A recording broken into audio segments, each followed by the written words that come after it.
আসসালামু আলাইকুম। এটেন বাংলা সংবাদে সবাইকে স্বাগত জানাচ্ছে অনামিকা হাসান পুনম। শুরুতে বিআরবি কেবল সংবাদ শিরোনাম। রাজধানীর উপর চাপ কমাতে সারা দেশে শিক্ষা, স্বাস্থ্য সহ মৌলিক সুবিধা বাড়ানো হবে সংসদে প্রধানমন্ত্রী। সংবিধান সংশোধনের 17 সদস্যের কমিটি গঠনের প্রস্তাব আইনমন্ত্রীর। লিটারে 4 টাকা বেড়েছে সয়াবিন তেলের দাম। ব্যবসা পরিচালনা সহজ করতে 3 মাসের মধ্যে সব বাধা দূর করার অঙ্গীকার অর্থমন্ত্রীর।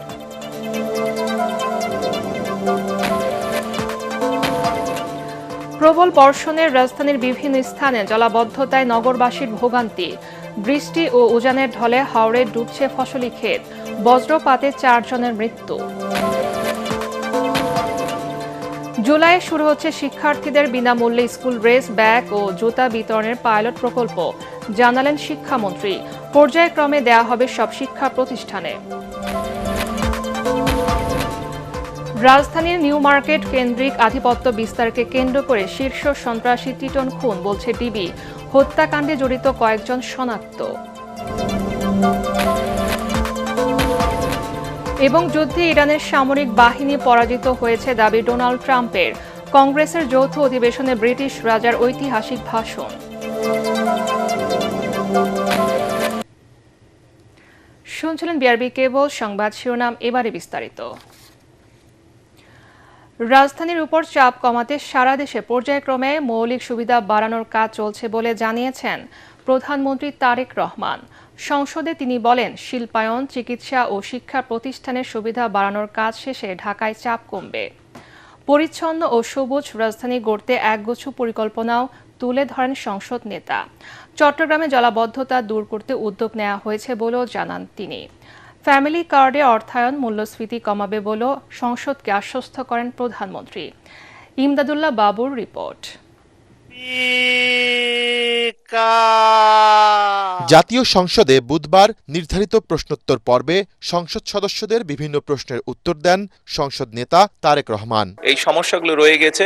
এক প্রশ্নের জবাবে প্রধানমন্ত্রী জানান, নারীদের আর্থিক ও সামাজিক নিরাপত্তা নিশ্চিতে নানামুখী উদ্যোগ রয়েছে সরকারের। বর্তমান সরকার একটি নিরাপদ, বৈষম্যহীন এবং জলবায়ু সহিষ্ণু বাংলাদেশ গড়ে তুলতে কাজ শুরু করেছে। নারী ও শিশুরাই হবে টেকসই উন্নয়নের সম অংশীদার এবং ভবিষ্যৎ প্রজন্ম পাবে একটি সমৃদ্ধ বাংলাদেশ ইনশাআল্লাহ। ফ্যামিলি কার্ড অর্থনীতির উপর চাপ হবে কিনা এমন প্রশ্নের জবাবে সংসদ নেতা বলেন, সুবিধাভোগীরা এই টাকায় দেশীয় পণ্য কেনায় কমবে মূল্যস্ফীতি। এই যে 1,64,000 কোটি টাকার আপনি কথা বলেন, এইটা রাষ্ট্রের একটা ইনভেস্টমেন্ট, যে ইনভেস্টমেন্টের মাধ্যমে ধীরে ধীরে লোকাল শিল্পগুলো গড়ে উঠবে, যে ইনভেস্টমেন্টের মাধ্যমে ধীরে ধীরে কর্মসংস্থানও গড়ে উঠবে। সেই জন্যই আমাদের হিসাব বলছে ইনফ্লেশন বরং কমবে, বাড়বে না। ঢাকাকে আধুনিক ও সবুজ নগরী হিসেবে গড়তে 5 লাখ বৃক্ষরোপণের কথা জানান তিনি। কোরিয়া ভিত্তিক বেসরকারি প্রতিষ্ঠানের বিনিয়োগে মাতাইল ল্যান্ডফিলকে সমন্বিত সার্কুলার ইকোনমি ভিত্তিক বর্জ্য ব্যবস্থাপনা এবং জ্বালানি উৎপাদন কেন্দ্রে রূপান্তর করার মাধ্যমে সকল বর্জ্যকে জিরো বর্জ্যতে রূপান্তর করার পরিকল্পনা গ্রহণ করা হয়েছে। মিয়াওয়াকি ফরেস্ট, জাপানিজ একটি ফরেস্ট, এক ধরনের ছোট ছোট উন্মুক্ত মিডিয়াম জিরো সয়েল সবুজে আবৃত করার চেষ্টা করা হচ্ছে। আগামী 5 বছরে ইনশাআল্লাহ 5 লক্ষ বৃক্ষরোপণের লক্ষ্যমাত্রা নির্ধারণ করা হয়েছে। কথা বলেন চট্টগ্রামের জলাবদ্ধতা নিরসন প্রসঙ্গেও। প্লাস্টিক বোতল, পলিথিন ছাড়াও বিভিন্ন জিনিস যেগুলো ব্যবহার করে আমরা যারা বসবাস করছি, তারা অসচেতনভাবে এইগুলো দিয়ে আমরা এই খাল বিলগুলোকে বন্ধ করে দিচ্ছি। কষ্টের জন্য আমি আমার অবস্থান থেকে চট্টগ্রাম শহরে বসবাসকারী সকল নাগরিকের কাছে আন্তরিকভাবে দুঃখ প্রকাশ করছি। আমরা চেষ্টা করছি যত দ্রুত সম্ভব এই সমস্যাটা থেকে মানুষকে বের করে নিয়ে আসা যায়। ঢাকামুখী মানুষের চাপ কমাতে সরকার নানা উদ্যোগ গ্রহণ করেছে বলেও সংসদকে জানান তারেক রহমান। বর্তমান সরকার বিভিন্ন শিল্পায়ন গড়ে তোলার লক্ষ্যে দেশের বিভিন্ন জায়গায় বিশেষ শিল্পায়িত অঞ্চল গড়ে তোলার চেষ্টা করছে। আমরা চেষ্টা করছি দেশের বিভিন্ন জায়গায় চিকিৎসা সেবাও গড়ে তুলতে এবং দেশের বিভিন্ন জায়গায় ভবিষ্যৎ প্রজন্মদের লেখাপড়ার জন্য ধীরে ধীরে ভালো শিক্ষা প্রতিষ্ঠান গড়ে তোলার জন্য। আমরা মনে করি এই সুবিধাগুলো যদি আমরা গড়ে তুলতে পারি, তাহলে মানুষ কম উৎসাহিত হবে ঢাকা শহরে আসার জন্য। সংসদ নেতা আরও জানিয়েছেন, বর্ষা মৌসুমে নদী ভাঙন রোধে ব্যবস্থা নিয়েছে তাঁর সরকার। টেকসই বেড়িবাঁধ নির্মাণ এবং নদী ভাঙন রোধকল্পে সরকার বেশ কিছু পদক্ষেপ গ্রহণ করেছে। ইমদাদুল্লাহ বাবু, ATN বাংলা, ঢাকা। জুলাই সনদের আলোকে সংবিধান সংশোধনের জন্য ১৭ সদস্যের একটি কমিটি গঠনের সংসদে প্রস্তাব দিয়েছেন আইন, বিচার ও সংসদ বিষয়ক মন্ত্রী মোহাম্মদ আসাদুজ্জামান।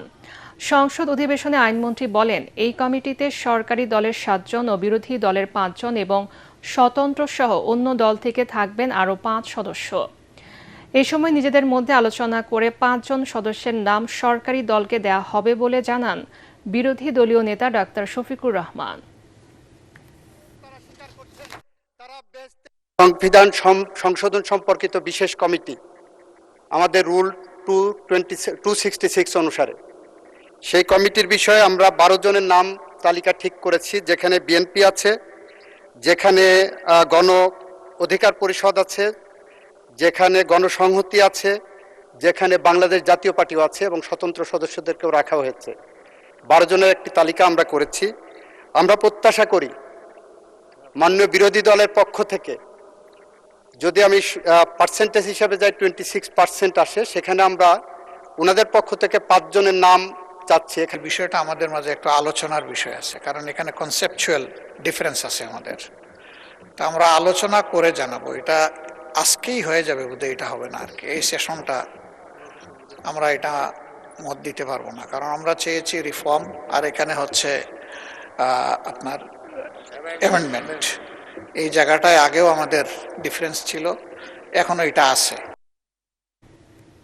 সয়াবিন তেলের দাম বাড়ানোর ঘোষণা দিয়েছে সরকার। লিটারে 4 টাকা বাড়িয়ে বোতলজাত তেলের নতুন দাম নির্ধারণ করা হয়েছে 199 টাকা, যা আগে ছিল 195 টাকা। একই সঙ্গে খোলা সয়াবিন তেলের দামও লিটারে 4 টাকা বাড়িয়ে 175 টাকা থেকে 179 টাকা নির্ধারণ করা হয়েছে। বাণিজ্য মন্ত্রণালয়ের সভাকক্ষে আয়োজিত সংবাদ সম্মেলনে এই তথ্য জানান বাণিজ্য মন্ত্রী খন্দকার আব্দুল মুক্তাদির। মন্ত্রী বলেন, বৈশ্বিক বাজারে কাঁচামালের দাম বৃদ্ধির প্রভাবে এই সমন্বয় করা হয়েছে। আন্তর্জাতিক পরিস্থিতির কারণে বিশ্বব্যাপী পণ্যের মূল্য বাড়ছে, যার প্রভাব স্থানীয় বাজারেও পড়ছে বলে জানান তিনি। আমরা কিছু উচ্চমূল্য সমন্বয়ের সিদ্ধান্ত নিয়েছি। আমরা আশা করি আমাদের যারা ভোক্তা আছেন বৈশ্বিক পরিস্থিতির বিষয়টা বিবেচনায় নিয়ে তারা জিনিসটি বিবেচনা করবেন। আর আমাদের সাথে এই শিল্পের সাথে যারা জড়িত রিফাইনার মালিকগণ, তাদের প্রতিনিধিবৃন্দ আজকে তারা আছেন, আমদানিকারক আমাদের সাথে আছেন, এবং এই সমন্বয় আমাদের লোকসানের বোঝা লাঘবে সহায়ক হবে এবং বাজারে সরবরাহ পরিস্থিতিও আগামী দিন পুরোপুরি স্বাভাবিক হবে ইনশাআল্লাহ। ব্যবসা পরিচালনা সহজ করতে আগামী 3 মাসের মধ্যে সকল বাধা দূর করা হবে বলে ব্যবসায়ীদের আশ্বস্ত করেছেন অর্থমন্ত্রী আমির খসরু মাহমুদ চৌধুরী। রাজধানীতে এক প্রাক বাজেট আলোচনায় তিনি এই কথা বলেন। এ সময় দেশকে এগিয়ে নিতে গুণগত বিনিয়োগের মাধ্যমে কর আদায় বাড়াতে ব্যবসায়ী সংগঠনের প্রতি আহ্বান জানান অর্থমন্ত্রী। তরিক ইসলামের রিপোর্ট। রাজধানীর অভিজাত হোটেলে অনুষ্ঠিত হয় জাতীয় রাজস্ব বোর্ড ও federation of Bangladesh chamber of commerce and industry আয়োজিত জাতীয় রাজস্ব বোর্ডের পরামর্শ কমিটির 46তম সভা। এ সময় ব্যবসা পরিচালনায় সরকারের রাজস্ব নীতি ও অসহযোগিতার কথা তুলে ধরেন ব্যবসায়ী নেতারা। রপ্তানির উপরে যে জুটের 1% অগ্রিম নেওয়া হয়, শিল্প নীতিমালা করা হোক, যেই নীতিমালায় কোন কোন কোম্পানি কোন ব্যবসা করতে পারবে, কোন ব্যবসা করতে পারবে না। দেশ উপযোগী, সময় উপযোগী পলিসির কারণে আমরা পিছিয়ে গেছি। এগ্রিকালচারের একটা ইন্ডাস্ট্রির কর্পোরেট ট্যাক্স যদি 17 থেকে 27 নিয়ে যাওয়া হয় এক ধাপে, এই ইন্ডাস্ট্রি আসলে খুবই তাড়াতাড়ি ভেঙে পড়বে। অনুষ্ঠানে বাণিজ্যমন্ত্রী খন্দকার আব্দুল মুক্তাদির বলেন, ট্যাক্স জিডিপি অনুপাত বাড়াতে না পারলে দেশকে এগিয়ে নেওয়া সম্ভব হবে না। এখানে জ্বালানি সমস্যা আছে, ব্যাংক ঋণের উচ্চ হারের সুদের সমস্যা আছে। দুইটাই নতুন ইনভেস্টমেন্ট না, বরং আমাদের অনগোয়িং বিজনেসগুলিকে সার্ভাইভ করানোর জন্য একটা বড় প্রতিকূলতা। এ সময় অর্থমন্ত্রী আমির খসরু মাহমুদ চৌধুরী বলেন, ব্যবসা পরিচালনা সহজীকরণে সকল বাধা দূর করতে আন্তরিক সরকার। আমরা চেষ্টা করি, কিন্তু ট্যাক্সের ব্যাপারে যে খুব বেশি কিছু করতে পারবো আমি সেই কথাটা আজকে ওয়াদা করতে পারবো না। কারণ আমরা যে সমস্যার মধ্যে আছি, ট্যাক্স রেভিনিউ যদি ট্যাক্স জিডিপি যদি না বাড়ে আপনারাই কিন্তু ক্ষতিগ্রস্ত হবেন ব্যবসায়ীরা, কারণ আপনাদের যে সুযোগ সুবিধার কথা বলতে গভর্নমেন্ট দিতে পারবে না এগুলো সিম্পলি। এইখানে আমি আপনাদের সহযোগিতা চাচ্ছি, অন্তত এই বাজেটটাই আপনারা সহযোগিতা করেন। বাংলাদেশের অর্থনীতি যে জায়গায় নিয়ে যাওয়া হয়েছে আজকে, এখান থেকে আমার 2 বছরের কুশল লাগবে, এবং এই 2 বছর পরে থার্ড ইয়ারে গিয়ে ইকোনমি উইল টার্ন অ্যারাউন্ড ইনশাআল্লাহ। রপ্তানির বিকল্প খাত নিশ্চিতে সকল সুযোগ সুবিধা দেওয়া হবে বলেও জানান অর্থমন্ত্রী। তরিক ইসলাম, এটিএন বাংলা, ঢাকা। ঝড়ো বাতাস আর টানা বৃষ্টিতে গরম কমলেও জলাবদ্ধতায় ভোগান্তিতে পড়েন নগরবাসী। বিভিন্ন এলাকায় পানি জমে থাকায় অফিস ও স্কুলগামী মানুষ পড়েন বিপাকে। সময় মতো গন্তব্যে পৌঁছাতে পারেননি অনেকেই। এদিকে আবহাওয়া অধিদপ্তর বলছে আগামী 7 দিন এই বৃষ্টি অব্যাহত থাকতে পারে। বিস্তারিত তৌহিদুর রহমান নিশানের রিপোর্টে।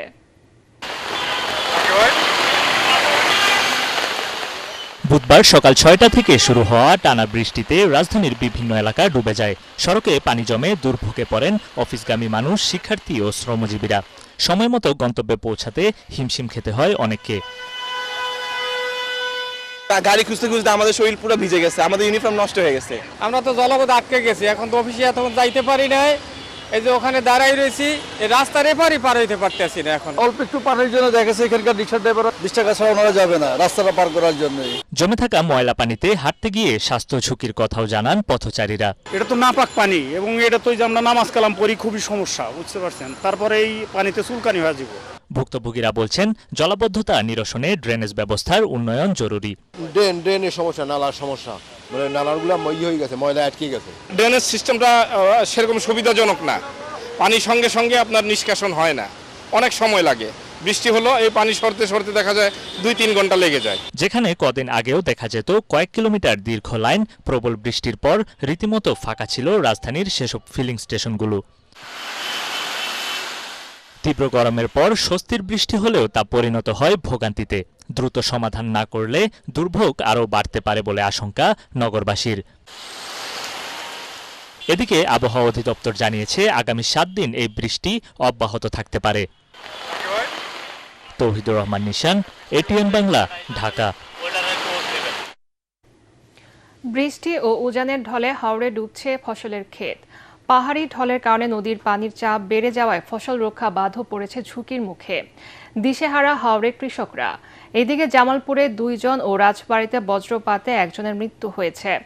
বরিশালে বজ্রপাতে 2 শিক্ষক সহ আহত হয়েছে 16 জন শিক্ষার্থী।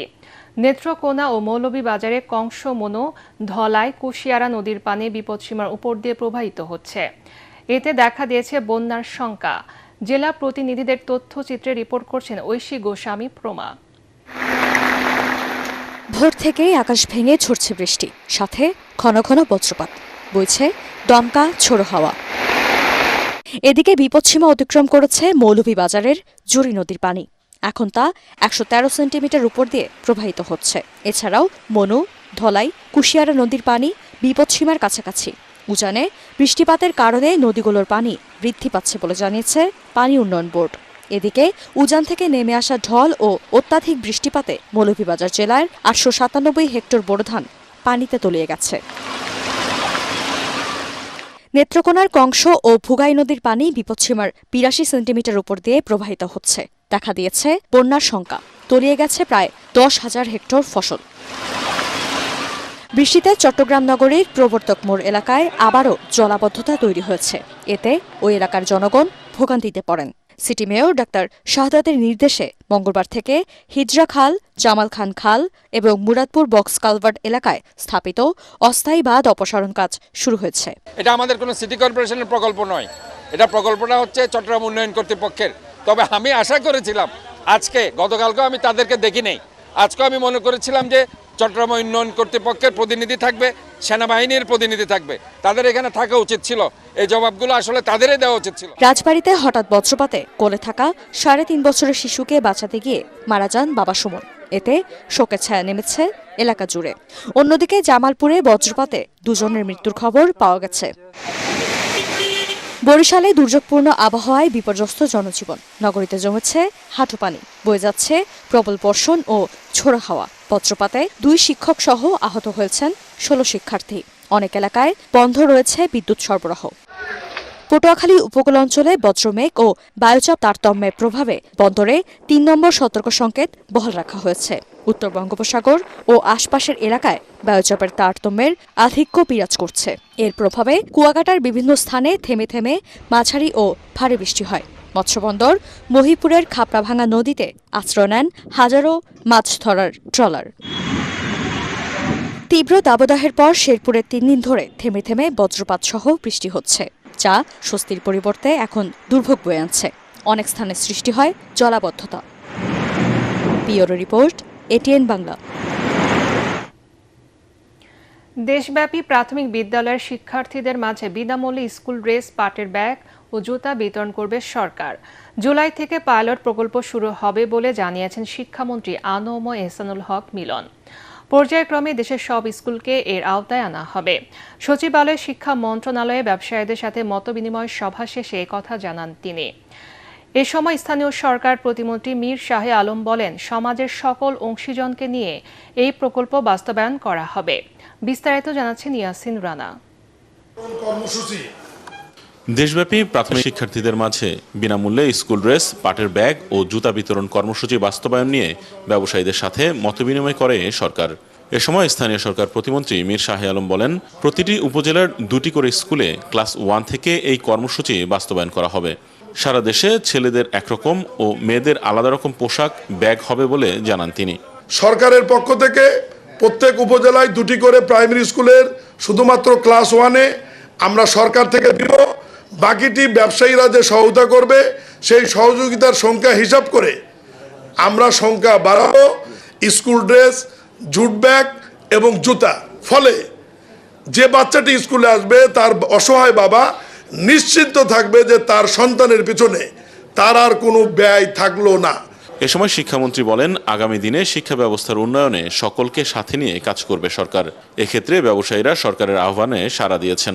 সকলে মিলে আমরা আগামী দিনে শিক্ষা ব্যবস্থায় সমন্বিতভাবে কাজ করার জন্য কর্পোরেট সোশ্যাল রেসপন্সিবিলিটি যেটা রয়েছে সেটাকে আমরা অ্যাড্রেস করেছি এবং ওনারা সকলে এগিয়ে আসছেন। আগামী 180 দিনের ভিতরে যে আমাদের প্রোগ্রামগুলো রয়েছে শিক্ষা মন্ত্রণালয়ে, প্রথমত হলো আমাদের কোমলমতি শিশুদের ব্যাগ এবং ড্রেস বিতরণ। ধীরে ধীরে সকল স্কুল, হাই স্কুল, মাদ্রাসার সকল শিক্ষার্থীদের মাঝে ড্রেস, জুতা ও ব্যাগ বিতরণ করা হবে বলে জানানো হয়। ইয়াসিন রানা, এটিএন বাংলা, ঢাকা। রাজধানী নিউ মার্কেট কেন্দ্রিক আধিপত্য বিস্তারকে কেন্দ্র করে খুন হয়েছে শীর্ষ সন্ত্রাসী খন্দকার নঈম আহমেদ ওরফে টিটন। এমন তথ্য দিয়ে ডিবি প্রধান শফিকুল ইসলাম জানান, কোরবানির পশুর হাট দখল নিয়ে দ্বন্দ্বের জেরে এই হত্যাকাণ্ড সংঘটিত হয়েছে কিনা তাও খতিয়ে দেখছে গোয়েন্দারা। হত্যাকাণ্ডে জড়িত কয়েকজনকে এরই মধ্যে শনাক্ত করেছে ডিবি। মনির হোসেন তপুর রিপোর্ট। শীর্ষ সন্ত্রাসী খন্দকার নঈম আহমেদ ওরফে টিটন হত্যার মধ্য দিয়ে আবারও উত্তপ্ত আন্ডারওয়ার্ল্ড। গোয়েন্দারা বলছে, সন্ত্রাসী গ্রুপগুলোর মধ্যে বিরোধের জেরে নিউ মার্কেটের বটতলা এলাকায় প্রকাশ্যে হত্যা করা হয় টিটনকে। দীর্ঘ 2 দশকেরও বেশি সময় কারাগারে ছিলেন আন্ডারওয়ার্ল্ডের শীর্ষ সন্ত্রাসী টিটন। 2024 সালের 5 আগস্টের পর অন্য সন্ত্রাসীদের মতো তিনিও কারামুক্ত হন। টিটন মূলত ঢাকার রায়ের বাজার ও হাজারীবাগ এলাকার শীর্ষ সন্ত্রাসী হিসেবে পরিচিত ছিলেন। টিটনের ছোট বোনকে বিয়ে করেছিলেন আরেক শীর্ষ সন্ত্রাসী সানজিদুল ইসলাম ইমন। মূলত তার দাপটেই জেল থেকে অপরাধ জগৎ নিয়ন্ত্রণ করত টিটন। কারামুক্তির পর এলাকায় আরও আধিপত্য বিস্তার করতে চেয়েছিলেন তিনি, তবে তাতে বাধা হয়ে দাঁড়ায় বিভিন্ন সন্ত্রাসী গ্রুপ। তাই পরিকল্পিতভাবে টিটনকে পদ থেকে সরিয়ে দেয় তার প্রতিপক্ষরা। হত্যার রহস্য উন্মোচনে এবং আসামিদের গ্রেফতারে মাঠে নেমেছে আইন শৃঙ্খলা বাহিনী। আমরা যেটা প্রাথমিকভাবে করতেছি যে এলাকার আধিপত্য নিয়ে একটা ঘটনা ঘটছে। আমরা প্রাথমিকভাবে কয়েকজনকে চিহ্নিত করেছি। আমরা তাদের ব্যাপারে তথ্যপত্র সংগ্রহ করতেছি। ইনশাল্লাহ এটা আমরা খুব সহসায় এই হত্যাকাণ্ডের রহস্য উদ্ঘাটন করতে পারবো এবং যারা এর জন্য দায়ী তাদেরকে আমরা আইনের আওতায় নেব। টিটনের বিরুদ্ধে হত্যা, চাঁদাবাজি এবং বিভিন্ন অপরাধে একাধিক মামলা রয়েছে। বিএনপি জামাত জোট সরকার ক্ষমতায় থাকাকালীন 2001 সালের 1 অক্টোবর 23 শিশু সন্ত্রাসীকে ধরিয়ে দিতে পুরস্কার ঘোষণা করে। তাদের মধ্যে অন্যতম ছিল টিটন।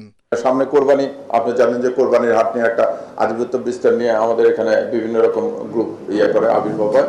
আমরা এদের ব্যাপারে খুব কঠোর অবস্থান নিয়েছি। 5 আগস্ট পরবর্তী সময়ে সন্ত্রাসী গ্রুপের হাতে খুন হয় একাধিক ব্যক্তি, প্রকাশ্যে খুন করা হয় অনেককে। আধিপত্য, চাঁদাবাজি এবং বিভিন্ন বিষয়ে দ্বন্দ্ব থাকায় খুন হয়েছেন চিহ্নিত সন্ত্রাসী, রাজনৈতিক ব্যক্তি এবং স্থানীয় নেতারা। মনির হোসেন তপু, ATN বাংলা, ঢাকা। অবিলম্বে স্থানীয় সরকার নির্বাচনের দাবি জানিয়েছে সুশাসনের জন্য নাগরিক সুজন। জাতীয় প্রেস ক্লাবে আয়োজিত স্থানীয় সরকার বিষয়ে সরকারের সাম্প্রতিক সিদ্ধান্ত, সাংবিধানিক বাধ্যবাধকতা, আদালতের রায় ও জনপ্রত্যাশা শীর্ষক গোলটেবিল বৈঠকে বক্তারা এই দাবি জানান। তিনি বলেন, স্থানীয় সরকার নির্বাচন পরবর্তী নির্বাচিত প্রতিনিধিদের কাছে দ্রুত ক্ষমতা হস্তান্তর করতে হবে। সরকার সম্প্রতি সংসদ সদস্যদের উপজেলা পরিষদ ভবনে বসার জায়গা করে দিতে যে প্রজ্ঞাপন জারি করেছে তা সংবিধানের সুস্পষ্ট লঙ্ঘন বলে জানান বক্তারা। এর ফলে সংবিধানে নির্দেশিত সংসদ সদস্যদের আইন প্রণয়নের ক্ষমতার বাইরে স্থানীয় সরকার প্রতিষ্ঠানে হস্তক্ষেপের সুযোগ তৈরি হবে উল্লেখ করে তারা সরকারের ওই সিদ্ধান্ত বাতিলের দাবি জানান। এমপি সাহেবদেরকে অফিস দেওয়া, তার মানে এমপি সাহেবদেরকে স্থানীয় পর্যায়ে তাদের ভূমিকা পালনের জন্য সেই সুযোগ সৃষ্টি করার মাধ্যমে একটা এমপি সরকার প্রতিষ্ঠিত, এমপি রাজ প্রতিষ্ঠিত হওয়ার সম্ভাবনা দেখা দেবে। তো এটা সংবিধানের 65 অনুচ্ছেদের লঙ্ঘন, একই সাথে সংবিধানের 59 অনুচ্ছেদের লঙ্ঘন, এবং একই সাথে এই যে প্রশাসক নিয়োগ করা হয়েছে, প্রশাসক নিয়োগটা হলো আমাদের আদালতের নির্দেশের লঙ্ঘন। ইরান আমেরিকা যুদ্ধ প্রসঙ্গ।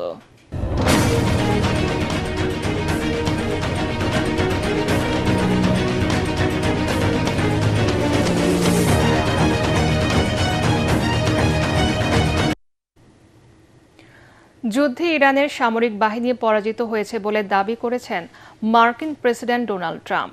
স্থানীয় সময় মঙ্গলবার রাতে হোয়াইট হাউসে ব্রিটেনের রাজা তৃতীয় চার্লসের সম্মানে নৈশভোজে এই দাবি করেন তিনি।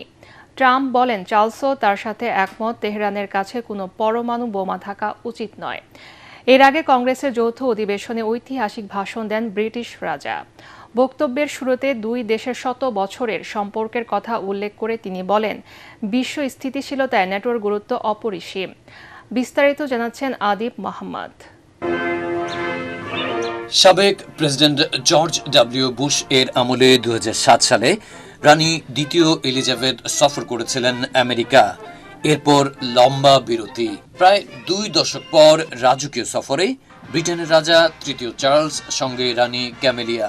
হোয়াইট হাউসে উষ্ণ সংবর্ধনা পাওয়ার পর তারা দুজনেই চলে যান কংগ্রেসে, যেখানে আমেরিকার কংগ্রেসম্যান এবং সেনেটররা দুজনকেই সাদরে বরণ করে নেন। On behalf of the Queen and myself, to thank the American people for welcoming us to the United States to mark this semi-quincentennial year of the Declaration of Independence.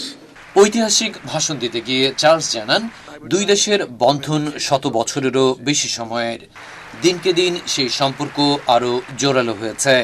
তবে বক্তব্যের শুরুতে গত শনিবার হোয়াইট হাউস করেসপন্ডেন্টস ডিনারে বন্দুক হামলায় সমবেদনা প্রকাশ করেন তিনি। জানান, সন্ত্রাসকে কখনোই বিজয়ী হতে দেয়া যাবে না। এছাড়া বিশ্বের স্থিতিশীলতায় নেটোর গুরুত্ব অপরিসীম বলেও উল্লেখ করেন তিনি। এদিন রাতে ব্রিটিশ রাজা ও রানীর উদ্দেশ্যে নৈশভোজের আয়োজন করেন আমেরিকান প্রেসিডেন্ট ডোনাল্ড ট্রাম্প ও first lady Melania Trump. White হাউসের এই ডিনারেও বিশেষ গুরুত্ব পান তারা। নৈশভোজের ভাষণে ট্রাম্প দাবি করেন, মধ্যপ্রাচ্য যুদ্ধে ইরানের সামরিক বাহিনী পরাজিত হয়েছে। I offer a toast to 250 years of American freedom and very importantly to a great man, His Majesty King Charles III. বলেন, রাজা তৃতীয় চার্লসও তার সাথে একমত, তেহরানের কাছে কোনো পরমাণু বোমা থাকা উচিত নয়। British heritage and say sincerely thank you. Adib Mohammad, ATN Bangla. American states refer. বিগত ফ্যাসিস্ট সরকারের মতো কারো উপর আর স্বৈরাচারী আচরণ করার সুযোগ নেই বলে মন্তব্য করেছেন পানি সম্পদ মন্ত্রী শহীদ উদ্দিন চৌধুরী অ্যানি। জাতীয় প্রেস ক্লাবে উপকূল রক্ষা নিয়ে আয়োজিত এক সেমিনারে তিনি এই কথা বলেন। চলমান সংকট মোকাবেলায় সরকারের সাথে বিরোধী দলকেও দেশ ও মানুষের স্বার্থে ঐক্যবদ্ধভাবে কাজ করার আহ্বান জানান তিনি। শহীদ উদ্দিন চৌধুরী অ্যানি আরও বলেন, উপকূল রক্ষা করার জন্য বনাঞ্চল, জলাধার সহ প্রকৃতিকে, পরিবেশকে রক্ষা করতে হবে। বৃক্ষরোপণের পাশাপাশি খাল খনন কর্মসূচিকে সামাজিক আন্দোলনে পরিণত করার তাগিদ দেন তিনি। ফ্যাসিস্ট যে আচরণ বিরোধী দলের সাথে করেছিল, রাজনৈতিক দলগুলোর সাথে করেছিল, সেই আচরণ করার সুযোগ এখনো আসে নাই। আর এই আচরণ তো হবেই না, এই আচরণ করার কোনো সুযোগও নাই। কারণ একটা গণতান্ত্রিক দেশে যদি সমাধানের দিকে যেতে হয়, যদি লক্ষ্যে পুষতে হয়, গণতান্ত্রিক ভাষা, রীতি ফলো করেই আমাকে বিরোধী দল, সরকারি দল একে অপরের জন্য সংগ্রাম করেই দেশটাকে গড়তে হবে। এবারে অর্থ সংবাদ।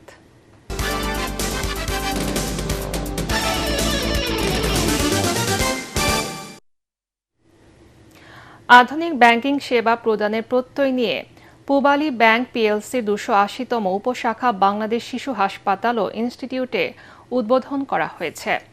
অনুষ্ঠানে প্রধান অতিথি ছিলেন বাংলাদেশ শিশু হাসপাতাল ও ইনস্টিটিউটের পরিচালনা বোর্ডের সভাপতি অধ্যাপক ডাক্তার AKM আজিজুল হক। এছাড়া অন্যান্যের মধ্যে উপস্থিত ছিলেন পূবালী ব্যাংক পিএলসির ব্যবস্থাপনা পরিচালক ও প্রধান নির্বাহী কর্মকর্তা মোহাম্মদ আলী, বাংলাদেশ শিশু হাসপাতাল ও ইনস্টিটিউটের পরিচালক অধ্যাপক ডাক্তার মোহাম্মদ মাহবুবুল হক, উপপরিচালক ডাক্তার মোহাম্মদ আজহারুল ইসলাম। অনুষ্ঠানে সভাপতিত্ব করেন পূবালী ব্যাংকের মহাব্যবস্থাপক ও ঢাকা উত্তর অঞ্চলের প্রধান AKM আব্দুর রকিব। বক্তারা বলেন, শিশু হাসপাতালের মতো একটি সংবেদনশীল ও গুরুত্বপূর্ণ প্রতিষ্ঠানে পূবালী ব্যাংক পিএলসির উপশাখা উদ্বোধন অত্যন্ত প্রশংসনীয় উদ্যোগ। স্বাস্থ্যসেবাকে আরও মানবিক ও সহজলভ্য করতে এই ধরনের সমন্বিত উদ্যোগ ভবিষ্যতে বড় ভূমিকা পালন করবে বলে মনে করেন তারা।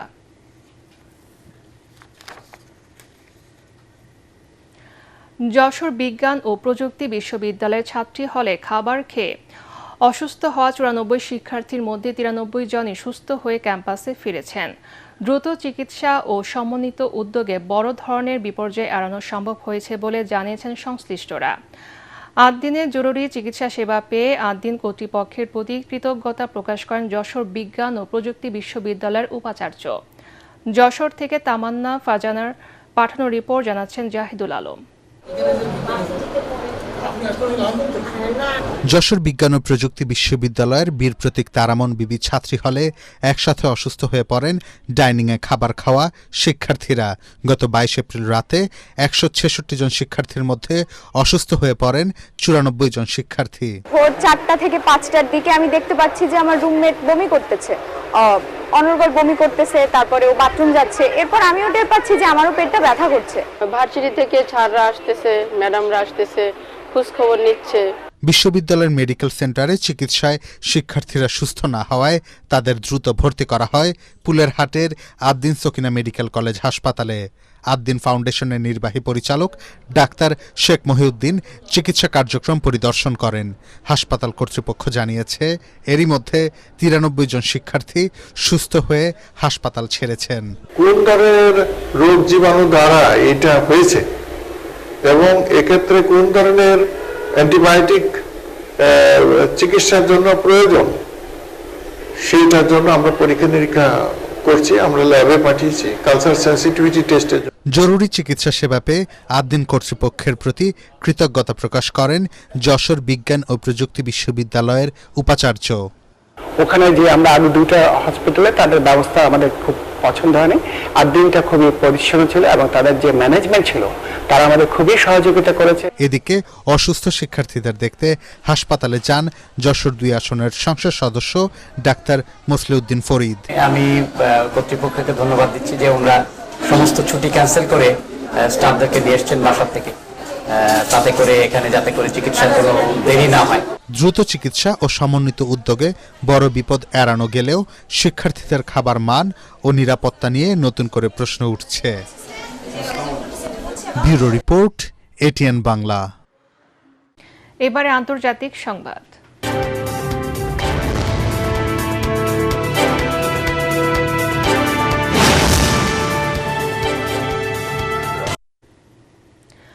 ভারতের পশ্চিমবঙ্গে বিধানসভার দ্বিতীয় ধাপের নির্বাচন শেষ হয়েছে।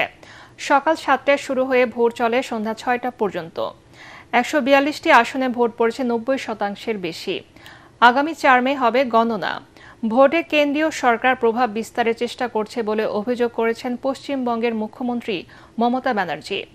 অন্যদিকে বিধানসভা নির্বাচনে তৃণমূলের ভরাডুবি হবে বলে দাবি করেছেন পশ্চিমবঙ্গ বিজেপির সভাপতি শুভেন্দু অধিকারী। আরও জানাচ্ছেন নিয়াজ জামান সজীব।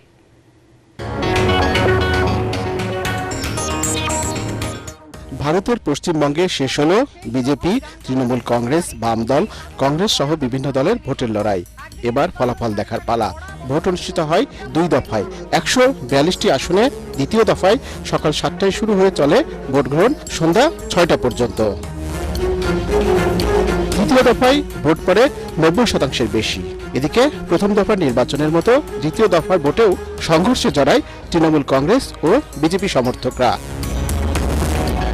দ্বিতীয় দফায় যে আসনগুলোতে ভোট অনুষ্ঠিত হয় সেগুলো তৃণমূলের শক্ত ঘাঁটি হিসেবেই পরিচিত। তবে ভোটার তালিকা হালনাগাদে 50,36,000 ভোটার বাদ পড়া তৃণমূলের জন্য বড় চিন্তার কারণ হয়ে দাঁড়িয়েছে। এবার বাংলা জয়ের ঘোষণা দিয়েছেন প্রধানমন্ত্রী নরেন্দ্র মোদী। পশ্চিমবঙ্গে বিজেপি প্রার্থী শুভেন্দু অধিকারীর দাবি 90% ভোট তাদের পক্ষেই পড়েছে। এই এলাকায় 99% ভোট বিজেপি পাচ্ছে। উনি এই এলাকায় এসে ভোটারদেরকে ভয় দেখানোর চেষ্টা করছেন। পশ্চিমবঙ্গের মাটিতে বিজেপির পদ্ম কখনোই ফুটবে না জানিয়ে ভোটে কেন্দ্রীয় সরকারের ব্যাপক হস্তক্ষেপের অভিযোগ করেন তৃণমূল সভানেত্রী ও মুখ্যমন্ত্রী মমতা ব্যানার্জি। ভবানীপুরে ভোট দিয়ে তিনি জানান, ভোটের আগের রাতে ব্যাপক ধরপাকড় চালিয়েছে পুলিশ। কতগুলো অবজারভার নিয়ে আসা হয়েছে বিভিন্ন জায়গা থেকে এবং অনেক পুলিশ অফিসার নিয়ে আসা হয়েছে যারা বাংলাকে বোঝে না। যেমন গতকাল রাত্রে যে অত্যাচার করেছে সারা বাংলা জুড়ে, আমি কিন্তু সারা রাত জেগেছিলাম এবং অবজারভাররা থানায় গিয়ে গিয়ে প্রেসার ক্রিয়েট করছে শুধু আমাদের পার্টিকে টার্গেট করে। আগামী 4 মে পশ্চিমবঙ্গ বিধানসভা নির্বাচনের ভোট গণনা অনুষ্ঠিত হবে। একই দিনে আসাম, কেরালা, তামিলনাড়ু এবং পুদুচেরিতেও ঘোষণা হবে ভোটের ফলাফল। নিয়াজ জামান সজীব, ATN বাংলা। দর্শক, পশ্চিমবঙ্গের বিধানসভার দ্বিতীয় ধাপের নির্বাচনের আরও খবর জানাচ্ছেন কলকাতা প্রতিনিধি কিংসুক চক্রবর্তী। পশ্চিমবঙ্গের দ্বিতীয় দফা তথা শেষ ভোট দান অনুষ্ঠানটা আজকে শেষ হলো। মোটামুটি অল্প বিস্তর গণ্ডগোল ছাড়া শান্তিপূর্ণভাবে ভোট দান কমপ্লিট হলো এবং আমরা আছি মৃত্যু ইনস্টিটিউশনের সামনে। এই ইনস্টিটিউশনে আমাদের মুখ্যমন্ত্রী মমতা বন্দ্যোপাধ্যায় ভোট গ্রহণ কেন্দ্র, তিনি 4টের সময় এসে ভোট দিয়ে যান। এই সময় তাকে প্রশ্ন করা হলে তিনি বলেন যে আমরা প্রায় 2/3 আসন নিয়ে নিরঙ্কুশ ক্ষমতায় যেতে চলেছি এবং তার বক্তব্য, তার ক্ষোভ কেন্দ্রীয় বাহিনীর পরে।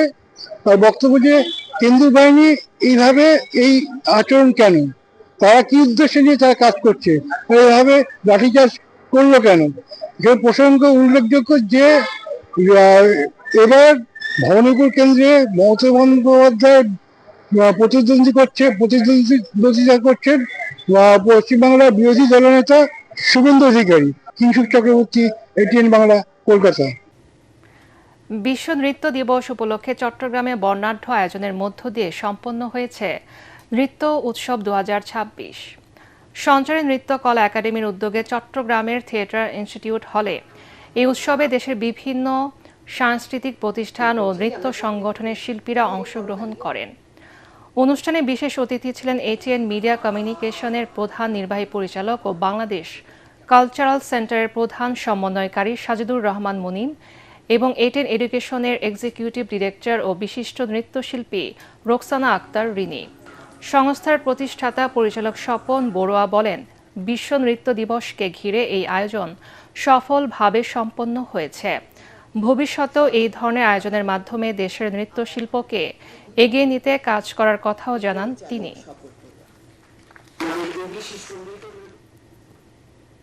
এবারে খেলার খবর।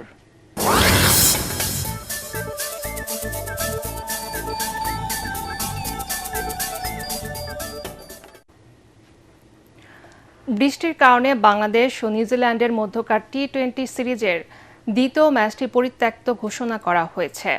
চট্টগ্রামের বীরশ্রেষ্ঠ শহীদ ফ্লাইট লেফটেন্যান্ট মতিউর রহমান স্টেডিয়ামে দুপুর 2টায় খেলা মাঠে গড়ানোর কথা ছিল, কিন্তু চট্টগ্রাম বন্দর নগরীতে টানা বৃষ্টিতে খেলার টস করা সম্ভব হয়নি। সকালটা স্বাভাবিক থাকলেও বেলা বাড়ার সঙ্গে সঙ্গে বৃষ্টির তীব্রতা বাড়ে। কয়েক দফা মাঠ পরিদর্শন শেষে খেলা পরিত্যক্ত ঘোষণা করেন ম্যাচ রেফারি এনডি পাইক্রফট। দুই দলের অধিনায়ককে ডেকে সিদ্ধান্ত জানিয়ে দেওয়া হয়। এদিকে বাংলাদেশ ক্রিকেট বোর্ড বিসিবি জানিয়েছে, অনলাইনে যারা টিকিট কেটেছেন তাদের টাকা ফেরত দেওয়া হবে। শনিবার সিরিজের তৃতীয় ও শেষ টি-20 হবে মিরপুর শেরেবাংলা স্টেডিয়ামে। সিরিজে 1-0 এগিয়ে আছে বাংলাদেশ।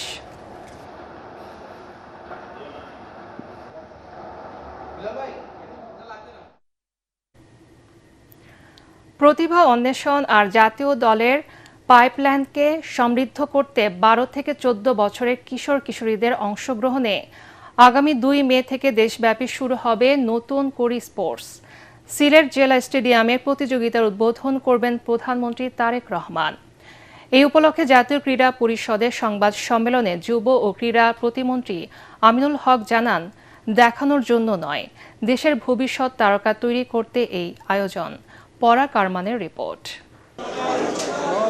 শিশু কিশোরদের মানসিক বিকাশ এবং সুস্থ জীবনধারা নিশ্চিত করার লক্ষ্যে নতুন করে স্পোর্টসের আয়োজন। প্রথমবারের মতো আয়োজিত এই প্রতিযোগিতা সিলেট জেলা স্টেডিয়াম থেকে উদ্বোধন করবেন প্রধানমন্ত্রী তারেক রহমান। নতুন করে স্পোর্টস 64টি জেলায় কিন্তু ডিজিটালি আমাদের মাননীয় প্রধানমন্ত্রী উদ্বোধন করবেন ইনশাআল্লাহ। প্রতিযোগিতায় অংশ নিতে প্রায় 1,61,000 শিশু কিশোর অনলাইনে রেজিস্ট্রেশন করেন। নতুন করে স্পোর্টসের উদ্বোধনকে সামনে রেখে আয়োজিত সংবাদ সম্মেলনে যুব ও ক্রীড়া প্রতিমন্ত্রী আমিনুল হক জানান, প্রতিভা আছে, তারা সতর্ক, স্বজনপ্রীতির কোনো জায়গা নেই। এটার একটি চলমান প্রক্রিয়া, চলতে চলতে আপনারাও দেখবেন যে আসলে আমাদের কার্যক্রমগুলো কিভাবে আপনাদের সামনে প্রেজেন্ট করছে এবং বাস্তবিক অর্থেই আমরা আগামী প্রজন্মের কাছে একটি ক্রীড়া বান্ধব পরিবেশ আমরা তৈরি করতে চাই, যে ক্রীড়াঙ্গনের মাধ্যমে রাষ্ট্রীয়ভাবে একটি গুণগত পরিবর্তন আনতে আমরা পারবো বলে আমরা বিশ্বাস করি। পুরো দেশকে 10টি ভাগে ভাগ করে ইউনিয়ন থেকে শুরু করে ফুটবল, ক্রিকেট, কাবাডি, অ্যাথলেটিক্স, দাবা, ব্যাডমিন্টন, সাঁতার, মার্শাল আর্ট প্রতিযোগিতায় চলবে প্রতিভা অন্বেষণ। যুব ক্রীড়া প্রতিমন্ত্রী জানান, মেধাবীদের বাছাই করে দেয়া হবে দীর্ঘমেয়াদী প্রশিক্ষণ। যে সকল প্রতিভাবান খেলোয়াড়দেরকে আমরা অন্বেষণ করব, তাদেরকে কিন্তু সরকারিভাবে তাদেরকে ক্রীড়াবৃত্তি প্রদানের মাধ্যমে আমরা আমাদের যে ঢাকা সহ বিভাগীয় শহরগুলোতে যে বিকেএসপি রয়েছে সেইখানে আমরা তাদেরকে সেই সুযোগ সুবিধা নিশ্চিতের মাধ্যমে তাদের পড়াশোনা এবং খেলাধুলার সকল দায় দায়িত্ব আমরা বহন করব। ক্রীড়া প্রতিমন্ত্রী আরও জানান, ভার্চুয়াল জগতের আসক্তি থেকে মুক্ত করে শিশু কিশোরদের ক্রীড়া প্রতিভা বিকাশ এবং রাষ্ট্রীয়ভাবে মেধা বিকাশের সুযোগ করে দিতেই এই নতুন করে স্পোর্টসের আয়োজন। পরাগ আরমান, এটিএন বাংলা, ঢাকা। শেষ করার আগে বিআরবি কেবল সংবাদ শিরোনাম আরেকবার। রাজধানীর উপর চাপ কমাতে সারা দেশে শিক্ষা, স্বাস্থ্য সহ মৌলিক সুবিধা বাড়ানো হবে সংসদে প্রধানমন্ত্রী। সংবিধানে সংশোধনের 17 সদস্যের কমিটি গঠনের প্রস্তাব আইনমন্ত্রী। লিটারে 4 টাকা বেড়েছে সয়াবিন তেলের দাম। ব্যবসা পরিচালনা সহজ করতে 3 মাসের মধ্যে সব বাধা দূর করার অঙ্গীকার অর্থমন্ত্রী।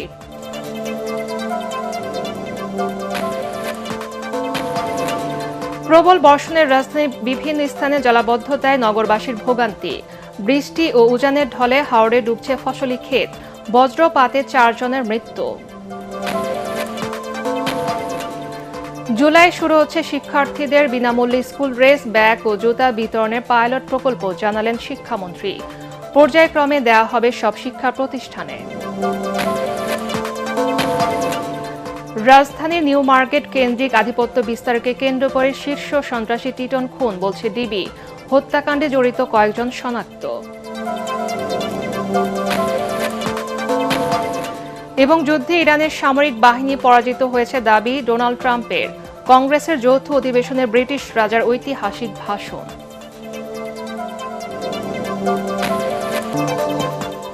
পরবর্তী সংবাদ দেখার আমন্ত্রণ জানিয়ে এখনকার মতো শেষ করছি। এটিএন বাংলার সংবাদ ইউটিউবে দেখতে ব্রাউজ করুন YouTube/ATN বাংলা নিউজ। ধন্যবাদ সবাইকে।